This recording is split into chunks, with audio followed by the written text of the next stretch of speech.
G'day YouTube, Warbles on a lot here. Preparing to vegetable. When attempting to vegetable, one must consider that if one's ancestors have worked hard and diligently to put the topsoil at the bottom of the riverbed, under the ocean, or decorating the snow-covered mountains of New Zealand, then one must perforce contrive to attempt to grow food on the rocks that are left behind, or the bare sandy desert, perhaps salinated as well as eroded. Though it's true enough, some wild native food plants like this Trachymean incisor, wild native parsnip, do survive.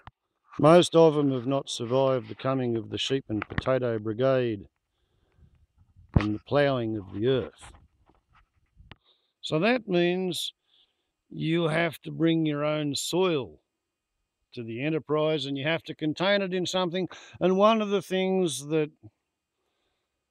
people used to say was that you can grow vegetables or ornamental plants or whatever you want in old car tyres. Potatoes was a particularly popular legend. The theory was that you threw compost into an old car tyre, threw a potato cut into 4 pieces in there, continued adding compost, potato plants would grow in the compost contained by the tyre pile, because you would continue to add more tyres and more compost and maybe some straw perhaps on top. And in theory, you could wind up with a chest-high pile of tyres full of potatoes, and all you had to do was knock it over and harvest your potatoes. It was a good story. And if you try to put it into practice, you find that all of the water that you put into it runs straight out the bottom of the tyre. And meanwhile, tyres are black, and black's really good at heating up in the sun. So you just cook the roots of anything you try to grow in there while it dries out and desiccates. And complete pain in the arse. Meanwhile,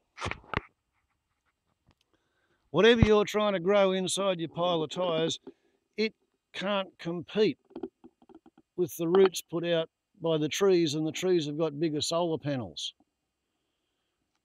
So just as your vegetables start to look like they're doing all right, bingo, up through the bottom of the tyre pots, there will come roots which will outcompete your vegetables, and they will just cease to grow. They will sort of stop thriving and then slowly die. So, with the vernal equinox rapidly approaching, before I even get into trying to repair some of the dings and the holes which time has torn in the possum net in 20 years or 17 or something since last I had a go at growing vegetables. A much bigger priority at the moment is to get dirt into something that will contain the dirt, allow it to drain and stop the tree roots from coming up through the bottom.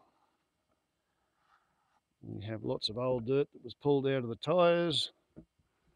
We have a sieve arrangement to get the roots of 15 or 20 years worth of grass out.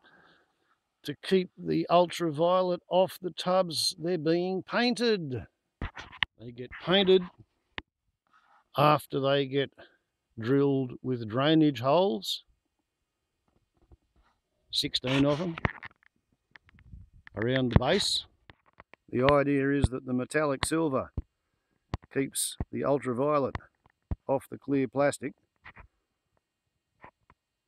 and the ring of green around the rim stops the metallic silver from reflecting the sunlight under the plant's leaves and burning the poor little things.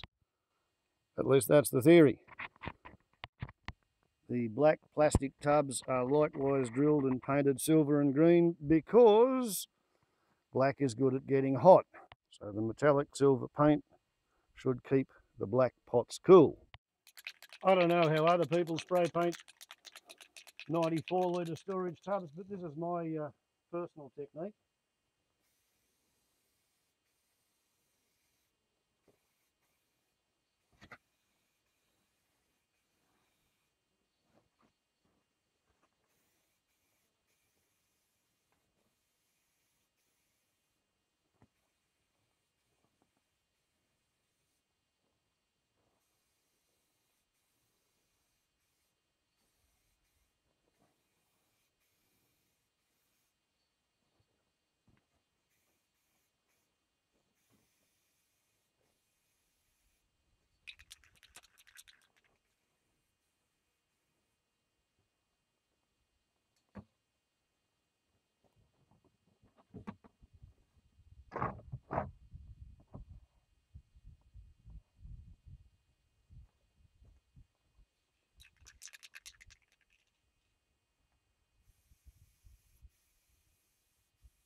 Great fun, isn't it?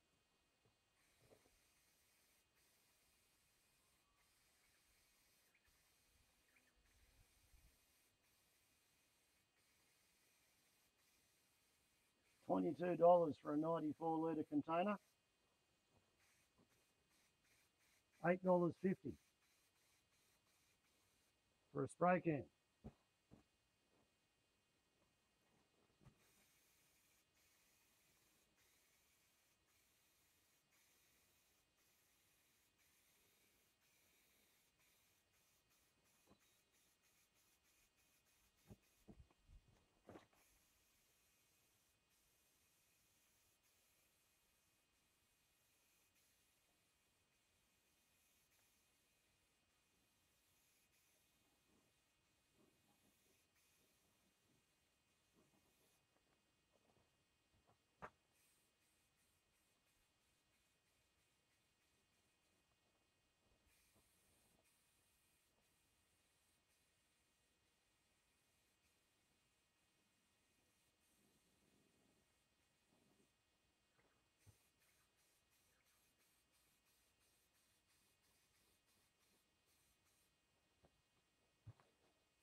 And then I just do that 3 more times.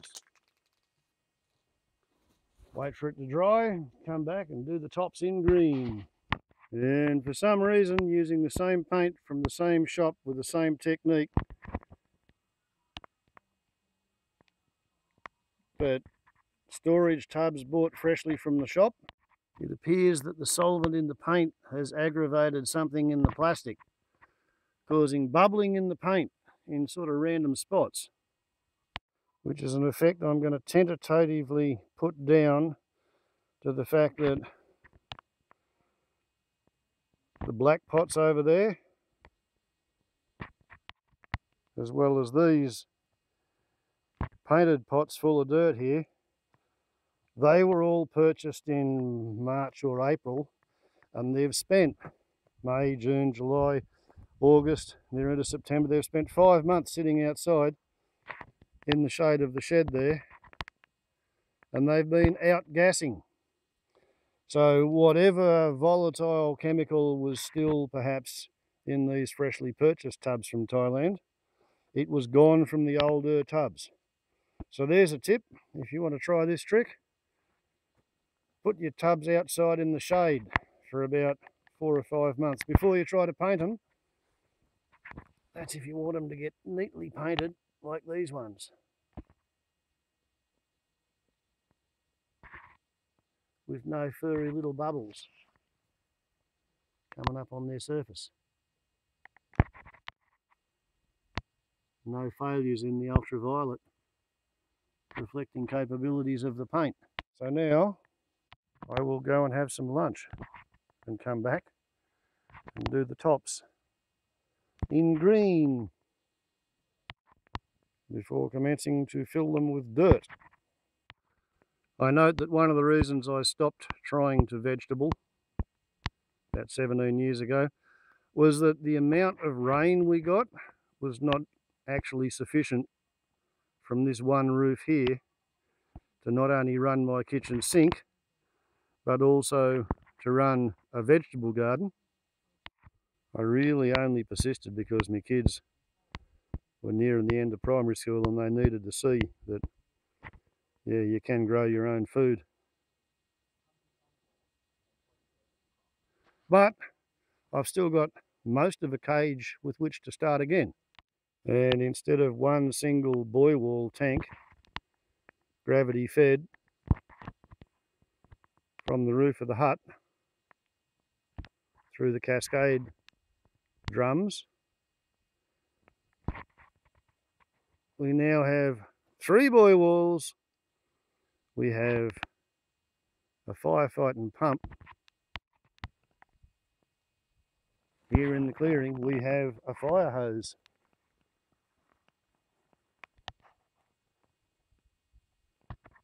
With which to refill the inside out water bed, from which we can actually use a gravity fed hose in order to water the vegetables in the latest current attempt to vegetable. And if all this water should perhaps prove to be insufficient, well, this is connected to another pump, and the other pump is on the edge of the dam with 450 tonnes more water available. But I don't think the vegetables are going to be quite that thirsty. Do you? So, more water delivered through the hose. Some new dirt and some old dirt in fresh, new, cool, painted pots which are impervious to tree roots, which would otherwise attempt to come up through the bottom, as they invariably did with the salvaged car tyre idea, despite one's attempts to outwit the roots by lining the tyre enclosures and these corrugated iron beds with erosion control shade cloth, which for a while seemed to be a good idea, turned out not to work in practice. And this is the hoped for answer to the problem of trees sending exploratory roots up through the bottom of the pot plants and out competing the vegetables for all the nutrients and all the water that's in the soil going into the pots.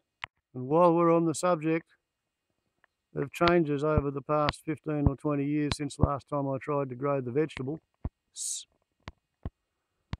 the drought has killed so many trees that most of the possums have moved out, so I'm not going to have quite such a battle on my hands, or at least so I hope. And for those of you with a button sorting, bean counting turn of mind, you're looking at $20 worth of dirt for the big pots and about $10 worth of dirt for the little pots. So yeah, 5 8s are 40, $400 worth of pots and dirt for the big pots, and maybe another 150 or so, well, 10, 20, 30, 40, 50, you're close to $120 for the little ones. So the attempt to vegetable has its costs, including, who would have thunk it, spray paint for the storage tubs. And all because 4 generations of my ancestors put the topsoil at the bottom of the ocean. And the rocks that remain behind no longer suffice to grow enough food to run a human rat. Who would have thunk it? And will I grow enough vegetables in order to be self-sufficient? No, of course not. What this is negative sympathetic magic. If I don't grow vegetables, I might go hungry. If I grow vegetables to make sure I don't grow hungry, I won't need the vegetables I grow because I'll run into some other source of food. Negative sympathetic magic, just like mixing concrete when you want it to rain. And sad to say, this really doesn't like being painted green any more than it liked being painted silver. However, such is life. Look at that. It's just got mosaics all over it, where something in the solvent in the paint is having an argument with something in the plastic, causing this bubbly, flecky appearance with the silver, just like it did not do on the plastic, which had 4 or 5 months outdoors to outgas and rid itself of whatever volatile chemicals are coming out of the plastic. And of course, Mr. Dunning-Kruger effect warbles on a lot. Didn't know what he didn't know.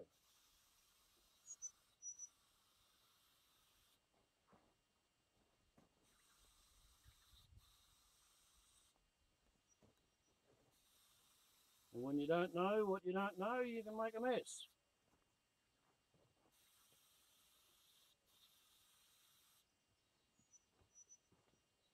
Just ask Mrs. Dunning-Kruger.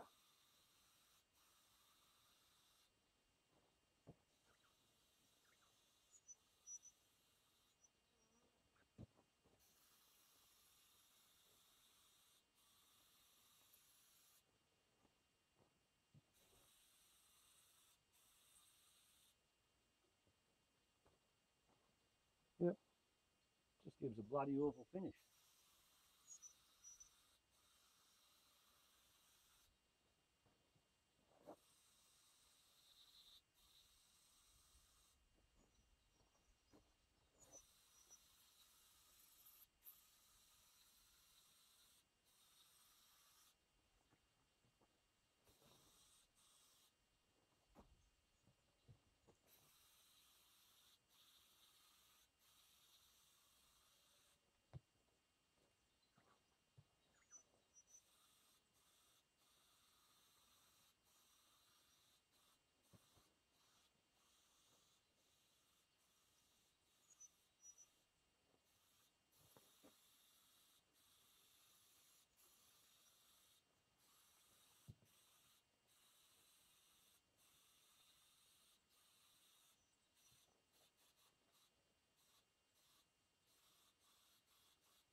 Quite honest, that effect is enough to give diarrhea the shits, but there's not much I can think of to do about it. And I don't think at that level it's going to be particularly critical to the growing of the vegetables. So, let that be a lesson to you. What a hell of a lot of work you put your descendants to when first you put the topsoil at the bottom of the ocean for the sake of agricultural progress and profitability.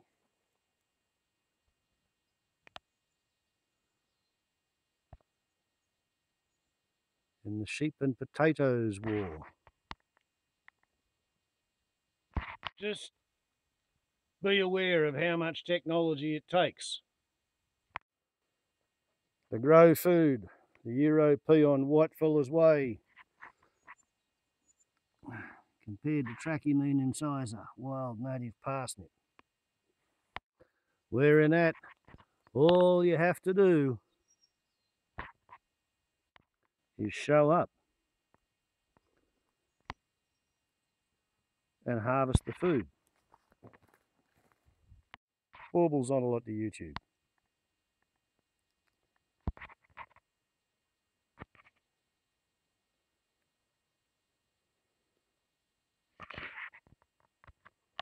Industrious utilitarianism.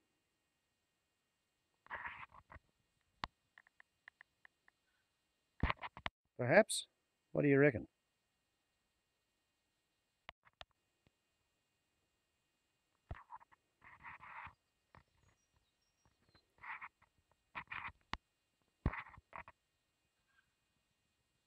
Ciao.